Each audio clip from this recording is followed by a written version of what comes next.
Recently I've been thinking a lot about what this channel should be. What sorts of videos should I do? What would be useful to you? And it's also made me think a bit about the origin of it. Something you may not realise is that this was originally intended to be a TV show. Way back many, many years ago, there were a lot of home renovation shows on the market, and I thought that there really should be a TV show that was more about the high-tech side of things. So we pitched it to Channel 31 and got the green light to go ahead on the show. It was going to be hosted by myself and an actress that I won't name here because she'd probably be embarrassed to be associated with the project. And the idea was to have something that would cover all of the high-tech side of a house. So what we would do is have a project house, and then over the series of a couple of seasons we would renovate the house, put all sorts of things in it, and make it the home of the future. And we laid out 3 seasons worth of episodes. So just for your entertainment, I think I might post a list of episodes, and it hasn't quite worked out that way. We didn't end up going ahead with the show, obviously. And around about that time, I ended up contracting to Beyond Productions, and I worked on a TV show called The Phone. And that was really interesting. It was a lot of fun, but it taught me how little I know about TV production, and how much money it takes and how much effort and expertise and how many people it takes to produce 40 minutes of television. It's a huge amount of work. And with other business things, I just didn't end up going ahead with SuperHouse as a TV show. And because that didn't go ahead, I ended up just filming some videos, doing it casually myself at home and sticking them up on YouTube, and here we are. So it's just become casual videos of me working on my home automation projects. But there are all sorts of other things that it could be as well. So what I could do, and I'd be really interested in doing, is maybe some house tours. If I could find some really high-tech homes or homes with cool home automation systems, maybe we could go on a tour through those and show you what they do. I could also do things like more in-depth videos. Most of my videos have been self-contained, so one video, which might be 20 minutes, 30, 40 minutes, will cover an entire project. What I could do is create videos that are much more in-depth and maybe do like a whole series on a particular topic. And that way I could go into great detail about all of the steps. Obviously there's a lot of work creating a video like that, but that could be done if people are interested in it. What I've tried to do is strike a balance where I give enough information to explain how things work and then give you inspiration to build your own projects, but I don't necessarily go into huge detail like measure this distance here and then drill here and then do this. So it's not really a direct how-to, it's how I did it, and then you can go and build your own. So something else you may not realise is that one of the things that motivated me personally to start doing these projects was the idea of gaining superpowers, almost, well, there's the name SuperHouse. Or think of it as becoming like a Jedi. Imagine having the power to exert your own will on the world. So, reach out and just use a gesture and a door opens, or you can close a blind just by, wiping your hand down. So I've actually done projects like that in the past. I used the Kinect to do hand tracking and then used it to control automated blinds so that I could just open and close blinds by waving my hand. So the idea is to imagine what it would be like to be a Jedi or a superhero with some kind of telekinetic powers, and then use technology to do that. And of course the RFID door lock is another example of that.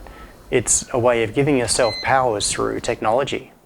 Now, one of the things I've tried to do with these episodes is put a whole lot of supporting content around it. So if you're just watching this video on YouTube, you're not really seeing the whole thing, you're only seeing the video portion.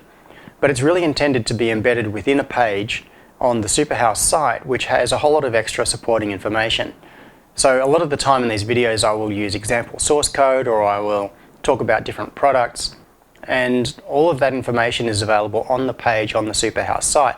So if you're watching on YouTube, look in the video description just underneath and you'll see a link to the page for this particular episode. And then if you go along to it, usually there's a whole lot of extra information. For little blog episodes like this, there isn't much, but for proper project type SuperHouse episodes, there will be all sorts of stuff, source code and links and extra explanations and diagrams and all those sorts of things. So make sure you go and check that out.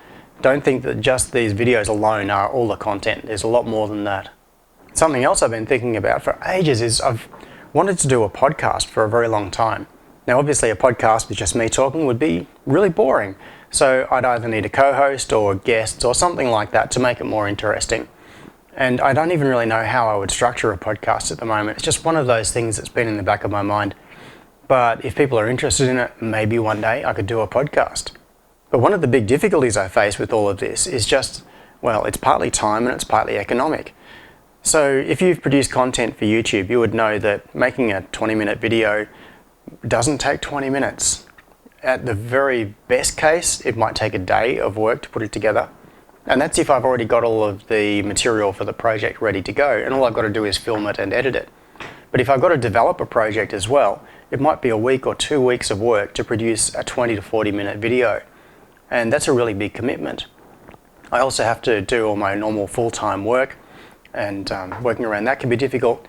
So partly it's a matter of finding the time, and partly it's a matter of making this economically viable. Now, you've probably seen that there are ads on the YouTube channel. So if you're watching this on YouTube, there's probably been an ad that's popped up across the bottom. The way the revenue for that works is that I get what's called an RPM, which is revenue per 1,000 impressions. So for every 1,000 times an ad is shown, I get a certain amount of money.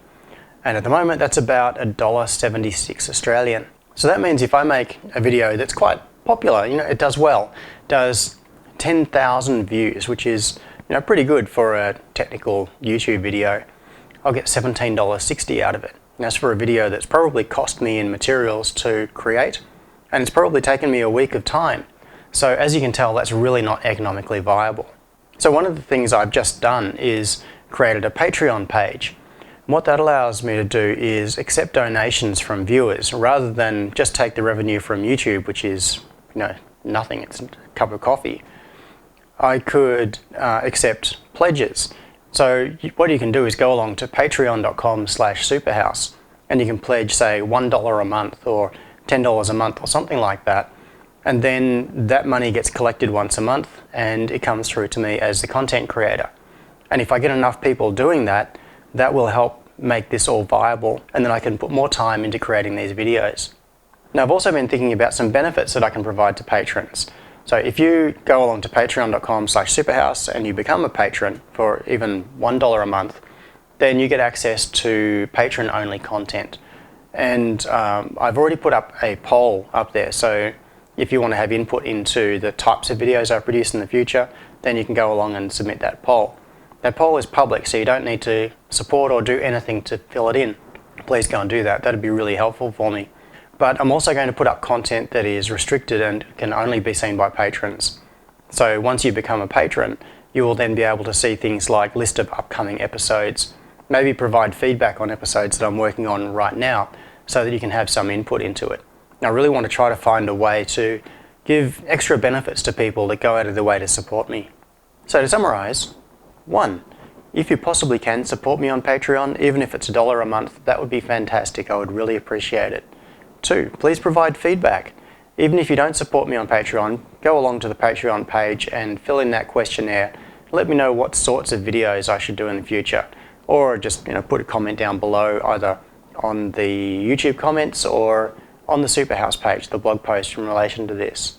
3, make sure you go and have a look at the superhouse.tv website, because the content is far more than just this video here. It's all of the supporting material that goes with it. And finally, 4, thank you for watching these videos. It really makes it all worthwhile. I mean, I'm doing this mostly because I love it, but also because I get so much good feedback from viewers. So please like, comment and subscribe, and see you in the next video.